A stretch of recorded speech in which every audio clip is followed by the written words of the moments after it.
Hello students, कैसे हैं आप सब लोग। So I am Afifa Afzal, your chemistry and biology teacher, and I am welcoming you on my YouTube channel that is focus classes. So last time मैंने आपको एक lecture biology का that is life process class 10th का start किया था, और एक lecture मैंने आपको केमिकल रिएक्शन एंड इक्वेशंस, वो भी क्लास 10th का ही है, केमिस्ट्री का फर्स्ट चैप्टर, वो स्टार्ट किया था। But right now we will continue from the life processes, क्योंकि अब आज हमारा सेकंड पार्ट स्टार्ट होगा। ओके, तो लास्ट टाइम मैंने जो लेक्चर एंड किया था वो मैंने किया था न्यूट्रिशन पे। ठीक है, कि what is nutrition, what are nutrients. Okay, so nutrition क्या था। न्यूट्रिशन बेसिकली वो प्रोसेस है जिससे हम फूड लेते हैं, उसको डाइजेस्ट करते हैं, और उसकी जो एनर्जी हमें मिलती है उसको यूटिलाइज करते हैं बाकी दूसरे बॉडी रिएक्शंस को पूरा करने के लिए। ओके, ठीक है। सो मुझे वो लिखने की दोबारा तो ज़रूरत है नहीं है। ठीक है, फिर उसके बाद हमने न्यूट्रिएंट्स के बारे में पढ़ा था। तो न्यूट्रिएंट्स क्या है। न्यूट्रिएंट्स वो है कंपोनेंट्स ऑफ फूड। अब कंपोनेंट्स ऑफ फूड हमने पढ़ रखा है, that is carbohydrate, fat, vitamins, minerals, okay, protein. So these are the components of food. But अब यहाँ पे हम एक चीज़ पढ़ेंगे, that is the types of components. ठीक है, types of components of food, या हम इसको बोल सकते हैं टाइप्स ऑफ न्यूट्रिएंट्स ऑल्सो। ठीक है,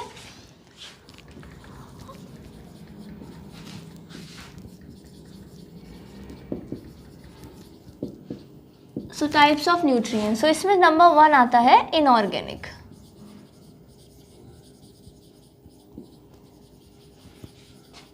इनऑर्गेनिक न्यूट्रिएंट्स, एंड नंबर 2 है हमारा ऑर्गेनिक न्यूट्रिएंट्स। ओके, ठीक है। तो इनऑर्गेनिक न्यूट्रिएंट्स जो है हम वो मानते हैं सिंपल न्यूट्रिएंट्स। जैसे सिंपल न्यूट्रिएंट्स मतलब जैसे कि लाइक वाटर हो गया, कार्बोहाइड्रेट हो गया। ठीक है, simple nutrients. For example water, carbon dioxide, and some other minerals also like chlorine, calcium, etc. Okay, etc. अब now come to this is organic nutrients. Organic nutrients वही न्यूट्रिएंट्स है जो बेसिकली हम फूड में लेते हैं, and these are complex nutrients. मतलब complex food होते हैं ये, जिसको बेसिकली हम डायरेक्टली सिर्फ यूटिलाइज नहीं कर सकते हैं, हमें उन्हें छोटे छोटे पार्टिकल्स में ब्रेक डाउन करना होगा, और ब्रेक डाउन करके ही हम उसको अपना यूटिलाइज कर सकते हैं केमिकल रिएक्शंस के लिए या एनर्जी लेने के लिए। ठीक है, तो जैसे कि हमने बात की थी, जैसे कि हम जब न्यूट्रिशन का पढ़ रहे थे, कि वो प्रोसेस जिससे हम बेसिकली फूड को लेंगे, उसको ब्रेक डाउन करेंगे और फिर उसकी एनर्जी को यूटिलाइज करेंगे। तो ब्रेक डाउन करना पड़ता है हमें ऑर्गेनिक न्यूट्रिएंट्स का। तो organic nutrients are complex nutrients. Okay, इसका एग्जाम्पल हम क्या ले सकते हैं। इसका एग्जाम्पल हम ले सकते हैं carbohydrate, protein, fats. Okay, clear. Okay, so now अब हमने ये सिंपल और कॉम्प्लेक्स की फॉर्म में हमने न्यूट्रिएंट्स पढ़ लिए, इनऑर्गेनिक, ऑर्गेनिक। तो इनऑर्गेनिक बेसिकली हम जो है वैसे दोनों तरीके के न्यूट्रिएंट्स लेते हैं, हम ऑर्गेनिक भी लेते हैं, इनऑर्गेनिक भी लेते हैं। हम ऑर्गेनिक जैसे कार्बोहाइड्रेट ले रहे हैं, प्रोटीन ले रहे हैं, फैट ले रहे हैं। इनऑर्गेनिक में हम क्या ले रहे हैं, वाटर ले रहे हैं। वाटर के साथ साथ बाकी सारे हमारे विटामिन और मिनरल्स भी आ जाते हैं, जैसे कि क्लोरीन है, कैल्शियम है, इवन आयरन है। ठीक है, बाकी सारे बहुत सारे कॉम्पोनेंट्स हैं हमारे जो हम इनऑर्गेनिक और ऑर्गेनिक दोनों लेते हैं। ठीक है, अभी हम बात करते हैं types of nutrients on the basis of the function they perform. मतलब वो उनका काम क्या है बॉडी में। मतलब न्यूट्रिएंट्स तो हमारे पास बहुत से तरीके के, इनऑर्गेनिक हो गया, ऑर्गेनिक हो गया, अब उनके फंक्शन क्या क्या है। ठीक है, सो बेसिकली अब हम बात करेंगे टाइप्स ऑफ न्यूट्रिएंट्स।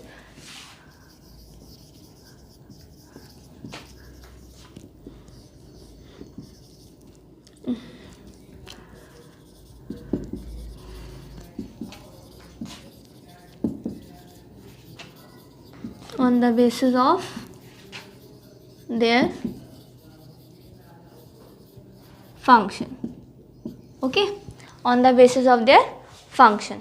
तो इसमें जो हमारे पास सबसे पहले आता है that is number 1 energy food या energy nutrient.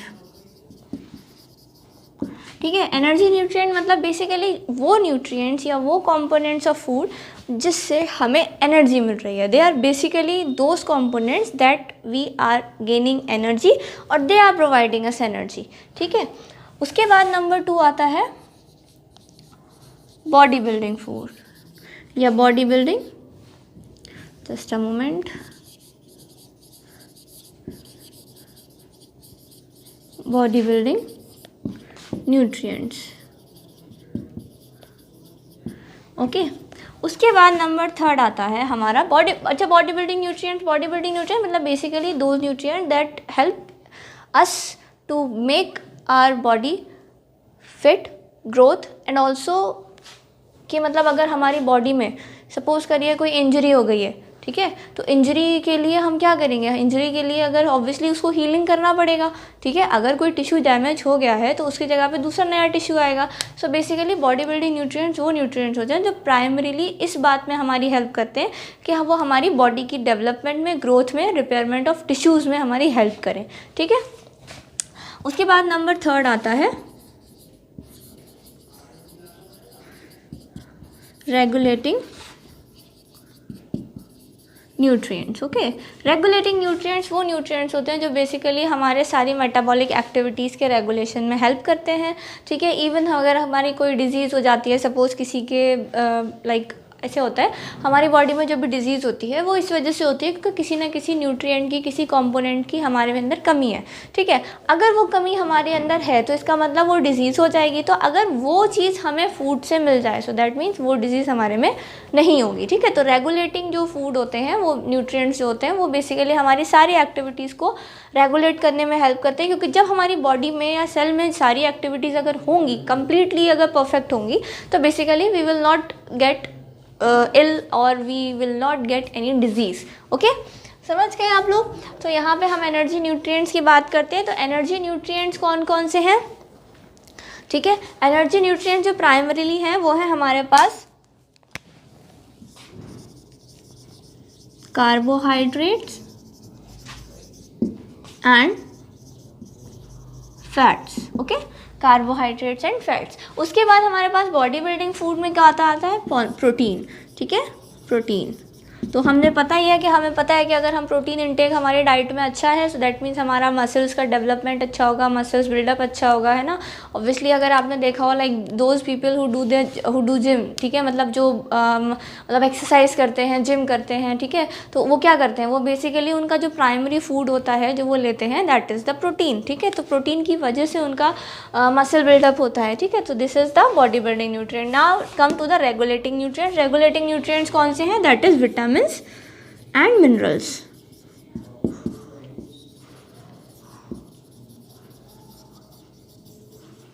Okay, vitamin and minerals. तो बेसिकली अगर किसी भी एक विटामिन की कमी, डेफिशिएंसी अगर हो जाती है हमारी बॉडी में, तो वो हमारे उससे डिजीज़ हो जाती है। किसी मिनरल की डेफिशिएंसी कमी हो जाए तो उससे डिजीज़ हो जाती है। मतलब दैट मीन्स वो डिजीज़ क्यों हो रही है, क्योंकि कोई ना कोई एक एक्टिविटी है जो उन विटामिन और मिनरल्स की वजह से वो पूरी नहीं हो पा रही है, और that is essential for our life, for our like metabolic activities. Okay, समझ गए आप लोग। सो बेसिकली अब आप देख सकते हैं टाइप्स ऑफ न्यूट्रिएंट्स, ठीक है। सबसे पहला inorganic nutrient, that is simple nutrient, जो कि हम नॉर्मली हमारे इनऑर्गेनिक वाटर, कार्बन डाइऑक्साइड या और बाकी मिनरल्स आ जाते हैं हमारे उसमें। फिर आता है ऑर्गेनिक न्यूट्रिएंट्स, ये हमारे कॉम्प्लेक्स न्यूट्रिएंट्स हैं। कॉम्प्लेक्स न्यूट्रिएंट्स हमारे पास कार्बोहाइड्रेट, प्रोटीन, फैट, ठीक है। इसमें और भी चीज़ें हम ऐड कर सकते हैं, जैसे कि लिपिड ऐड कर सकते हैं, बाकी और चीज़ें ऐड कर सकते हैं इसमें, ठीक है। उसके बाद now come to this types of nutrients on the basis of their function. This is important, ठीक है। यहाँ पे क्या है, एनर्जी न्यूट्रिएंट, मतलब वो न्यूट्रिएंट जिससे हमें एनर्जी मिल रही है। मैंने वो लिखा नहीं है यहाँ पे पूरा डेफिनेशन, ठीक है, बट आप जो मैं बोल रही हूँ आप उसको लिख सकते हैं। Those nutrients that are providing energy, ठीक है। ओके, सो एनर्जी कौन आपको प्रोवाइड कर रहा है, मेनली कार्बोहाइड्रेट एंड फैट, ठीक है। ये दो प्राइमरी आपके न्यूट्रिएंट्स हैं जो आपको डायरेक्टली, मतलब डायरेक्टली नहीं, बट ये है कि हाँ डाइजेस्ट होने के बाद ये आपको इंस्टेंट एनर्जी प्रोवाइड कर सकते हैं, ठीक है। Now come to the body building. Just a moment, मैंने आप बॉडी 2 बार लिख दिया है, ठीक है, sorry for that. Okay, so body building nutrients में आपके पास आता है प्रोटीन, ठीक है। तो प्रोटीन ही आपका है जो आपका सेल का डेवलपमेंट होता है, ग्रोथ होता है, कोई टिश्यू डैमेज हो गया है तो उसको रिपेयर करता है, सब कुछ ये करता है, ठीक है। Now come to the regulating nutrients में आपके पास आया विटामिन एंड मिनरल्स, ठीक है। तो ये बेसिकली वो न्यूट्रिएंट्स हैं जो हमारी सारी मेटाबॉलिक एक्टिविटी को रेगुलेट करेंगे। क्लियर? तो अब हम इसको रब कर देते हैं। Now we will move to the next topic, that is the mode of nutritions.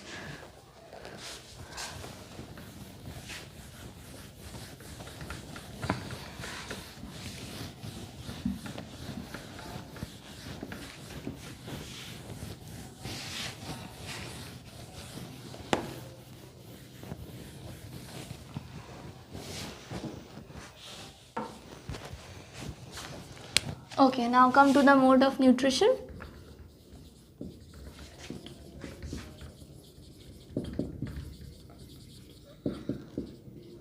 Okay, mode of nutrition. तो मोड ऑफ न्यूट्रिशन आपने जो है बेसिकली ये 6th 7th 8th में पढ़ रखा होगा कि कितने तरीके के मोड ऑफ न्यूट्रिशन होते हैं। तो first is the autotrophic, second is the heterotrophic. Okay, तो वही है, हम जनरली हम उसको क्लासीफाई करेंगे, ठीक है। Number 1 is the autotrophic,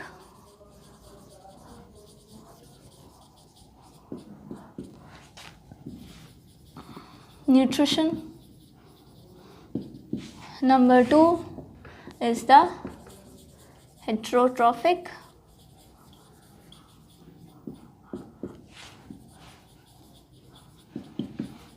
nutrition, ठीक है। ये बेसिकली सभी बच्चों को पता होता है। क्लियर?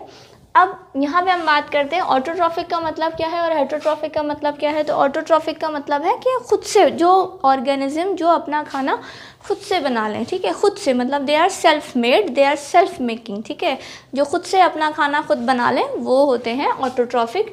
मतलब that is the organisms that can make their own food that are consist of autotrophic nutrition, ठीक है। ओके, सो यहाँ पे हम बात करते हैं autotrophic nutrition, that is the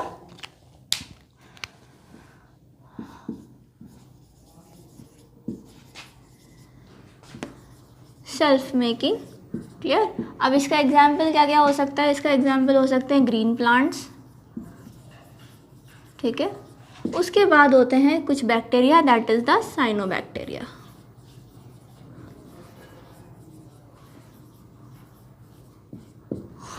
okay, ठीक है। तो यहाँ पे हम बात करते हैं, हमने ऑटोट्रॉफिक न्यूट्रिशन समझ लिया, मतलब न्यूट्रिशन वो न्यूट्रिशन जो कि बेसिकली उन ऑर्गेनिजम्स के पास होता है जो कि अपना खाना खुद बना लेते हैं। तो हमने सेल्फ मेकिंग दिया उसको। अब आते हैं ग्रीन प्लांट्स। तो ग्रीन प्लांट्स तो आपको पता है कि वो खाना अपना खुद बना लेते हैं। कैसे? फोटोसिंथेसिस की मदद से, ठीक है। फोटोसिंथेसिस वो रिएक्शन है जिसकी मदद से अपना खाना प्लांट्स खुद बना लेते हैं। अब उसके अलावा आते हैं साइनोबैक्टीरिया। साइनोबैक्टीरिया कुछ ऐसे बैक्टीरियाज हैं, ठीक है, जो कि अपना खाना खुद बना लेते हैं। अब वो भी एक रीज़न है कि वो किस वजह से अपना खाना खुद बना लेते हैं, वो हम बताएंगे आपको, या मैं अभी बता देती हूँ आपको। Because they also have a pigment, ठीक है। लाइक प्लांट्स का अगर आपने देखा हो ग्रीन प्लांट्स का, तो ग्रीन प्लांट्स में क्या देखा आपने कि वो बेसिकली कार्बन डाइऑक्साइड वाटर लिया, उसके बाद सनलाइट और क्लोरोफिल की प्रोसेस से मदद से उन्होंने अपना कार्बोहाइड्रेट बेसिकली ग्लूकोज बना लिया, उसके साथ बाई प्रोडक्ट निकला ऑक्सीजन, ठीक है। यही तो पढ़ा है आपने कि basically photosynthesis a process by which plants make their own food with the help of carbon dioxide, water, sunlight, chlorophyll and make glucose, ठीक है। ये आपने पढ़ा है। अब बेसिकली यहाँ पे अगर हम बात करें तो वो सनलाइट की मदद चाहिए और किसकी प्रेजेंस में होता है? क्लोरोफिल की प्रेजेंस में। तो जो क्लोरोफिल जो कि पिगमेंट, ग्रीन पिगमेंट जो ग्रीन प्लांट्स में होता है, वही ग्रीन पिगमेंट जो होता है वो साइनोबैक्टीरिया में होता है।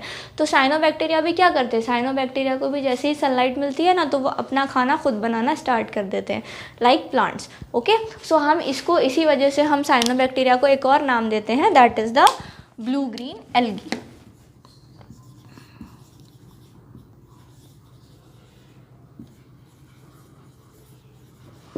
ओके, समझ गए आप लोग? क्लियर है? ठीक है। उसके बाद अब हम आते हैं heterotrophic nutrition. Heterotrophic nutrition basically वो न्यूट्रिशन जो मतलब वो ऑर्गेनिज्म जो अपना खाना खुद तो बना नहीं रहे हैं, ठीक है, बट वो क्या कर रहे हैं? वो अपना खाना दूसरों से ले रहे हैं, ठीक है। देखिए, न्यूट्रिशन तो एक प्रोसेस है, ठीक है। न्यूट्रिशन क्या है? एक प्रोसेस है। बट अगर हम बात करें वो ऑर्गेनिज्म जो कि बेसिकली इस न्यूट्रिशन को करते हैं, ठीक है, that are called autotrophs and heterotrophs. Clear? तो अगर मैं बात करूं, मैंने अभी न्यूट्रिशन को क्लासीफाई किया है, ठीक है, तो मैं अगर बात करूं ऑटोट्रॉफ्स या हेट्रोट्रॉफ्स, तो मैं क्या बोलूँगी? Autotrophs are those organism that make their own food and heterotrophs are those organism that depend that depend on others for their food, okay, that depends on others for their food, मतलब वो दूसरों के ऊपर depend है अपने खाने के लिए। क्लियर? तो यहाँ पे अगर हम हेटेरोट्रॉफिक न्यूट्रिशन की बात करें तो बेसिकली डिपेंड ऑन अदर्स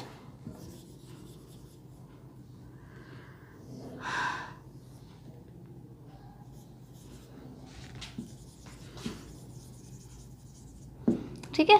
इसका एग्जाम्पल क्या हो जाएगा? इसका एग्जाम्पल काफ़ी हो जाएगा, जैसे कि लाइक हमारा फंजाई हो जाएगा, फंगी हो जाएगा, ह्यूमंस हो जाएगा, एनिमल्स हो जाएगा, ठीक है। तो काफ़ी सारे एग्जाम्पल्स हैं इसके, like animals, fungi, okay, etcetera, बहुत एग्जाम्पल्स हैं इसके हेटेरोट्रॉफिक के, ठीक है। तो अगर हम बात करें, अब हमने ऑटोट्रॉफिक हेटेरोट्रॉफिक पढ़ लिया, ठीक है। अब हम इसका क्लासीफाई करते हैं, ठीक है, अगेन इसका क्लासिफिकेशन करते हैं। तो मैं एक चार्ट बना देती हूँ, उस चार्ट को आप देखिएगा, ठीक है। तो अगर हम बात करें मोड ऑफ न्यूट्रिशन की, just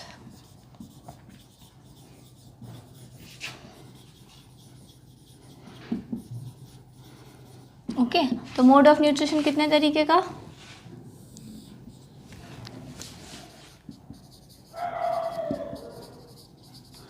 autotrophic and heterotrophic.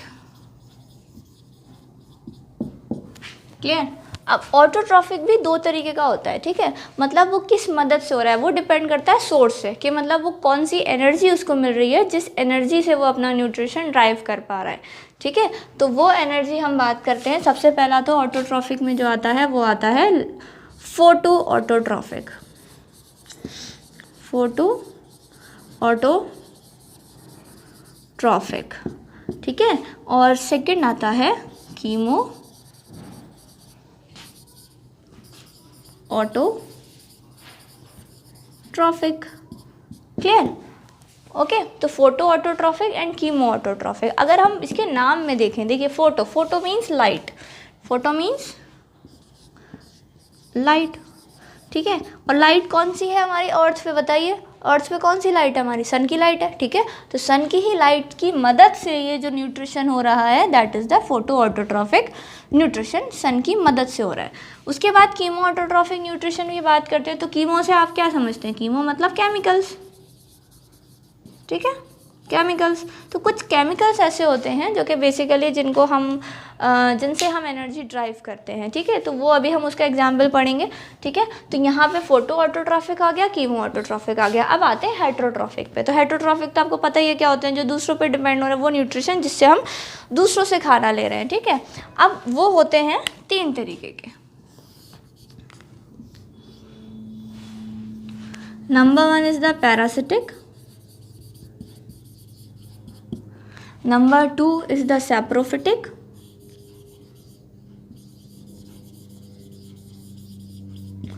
and number 3 is the holozoic। इसकी मैं अलग डेफिनेशन लिखवाऊंगी, बट अभी आप यहाँ पे बस एक चार्ट बना लिएगा। तो पैरासिटिक समझते हैं हम। पैरासिटिक क्या होता है? देखिए, पैरासिटिक वो ऑर्गेनिज्म होते हैं, पैरासाइट्स, बेसिकली पैरासिटिक न्यूट्रिशन कौन शो करता है? पैरासाइट्स शो करते हैं, ठीक है। सैप्रोफिटिक कौन शो करता है? सैप्रोफाइट्स शो करते हैं।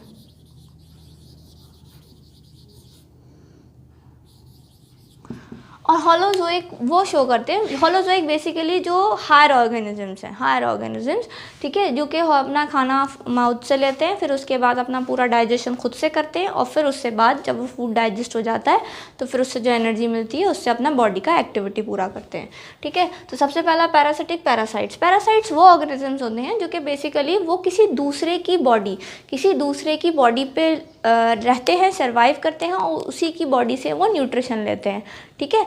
मतलब जैसे कि फॉर एग्जांपल हम लाइसिस की बात करें, जुएँ हो जाती हैं, जैसे कि किसी के सर में जुएँ हो गई हैं, ठीक है। तो अगर उसके सर में जुएँ हैं तो वो उनको लाइसिस को उनको खाना कहाँ से मिलेगा? वो ब्लड सक करेंगी तो ऑब्वियसली वो हेड से सक करेंगी उसी के, है ना। तो वो जो ह्यूमन है या जो पर्सन है जिसके हेड में लाइसिस हैं, ठीक है, वो हो गया होस्ट, ठीक है। और जो वो लाइसिस हैं वो कौन हो गए? पैरासाइट्स। तो क्या बोला मैंने कि पैरासाइट्स वो ऑर्गेनिजम्स हैं जो कि बेसिकली खाना किससे लेते हैं? होस्ट से, ठीक है। इवन पैरासाइट्स ऐसे ऑर्गेनिजम्स हैं जो होस्ट से खाना तो लेते हैं, मतलब डिपेंड है उन पे खाने की वजह से, लेकिन उसके साथ साथ वो उनको नुकसान भी पहुंचाते हैं, तो वो इन्फेक्शन भी क्रिएट करते हैं। ठीक है, ऐसा नहीं है कि वो सिर्फ खाना ही ले रहे हैं, वो ब्लड सक कर रहे हैं, बट और भी बहुत सारे उसके इन्फेक्शंस कर देते हैं साथ साथ। उसके अलावा और भी पैरासाइट्स हैं हमारे पास, फॉर एग्जांपल लीचेस हैं, टेप वॉर्म हैं और डुगेशिया वॉर्म है। ठीक है, तो these are the parasites that live in a host body and drive their food from them, also harming them. ठीक है, मतलब खाना उन्हीं की बॉडी में रहते हैं, उन्हीं से खाना लेते हैं और उसके बाद भी उनको नुकसान पहुंचाते हैं। So they are very selfish people. ठीक है, तो यहाँ पे अगर मैं पैरासाइट्स की एग्जांपल लिखूँ, ठीक है, तो यहाँ पे क्या हो जाएगा, लाइसिस हो जाएगा, लीचेस हो जाएगा। ठीक है, उसके बाद यहाँ पे हमारे पास टेपवर्म हो जाएगा।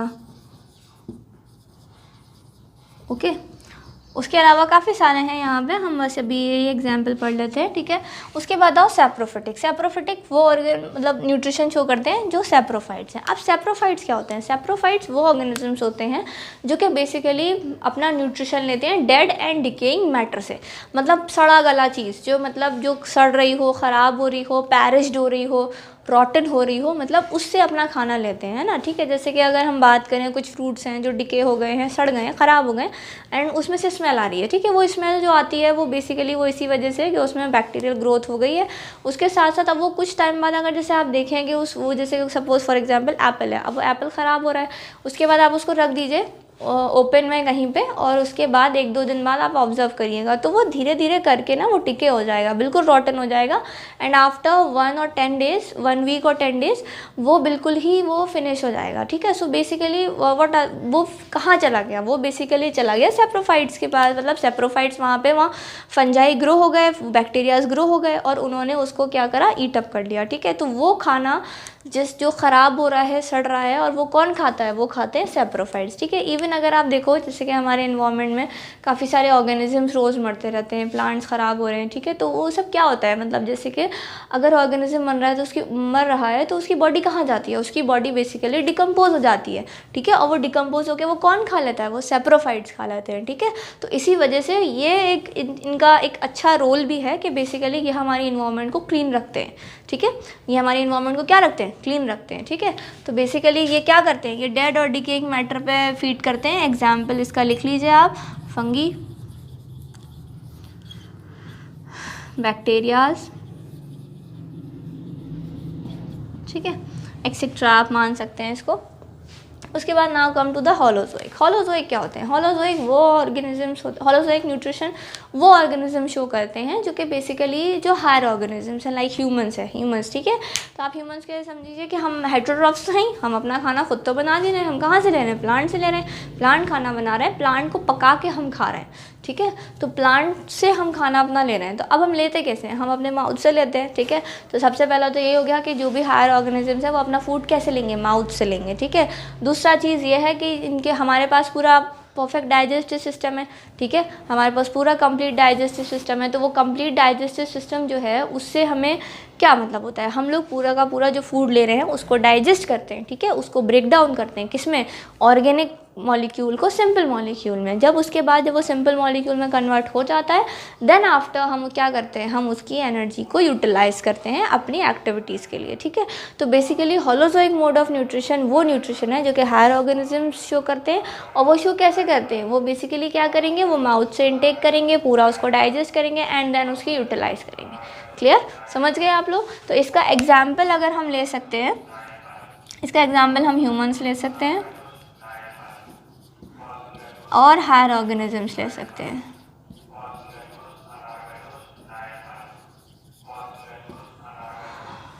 ओके, तो आप इसको बना लीजिए, उसके बाद हम कंटिन्यू करते हैं आगे इनके डेफिनेशंस के साथ, है ना, and then we will move to the plant nutrition. Okay.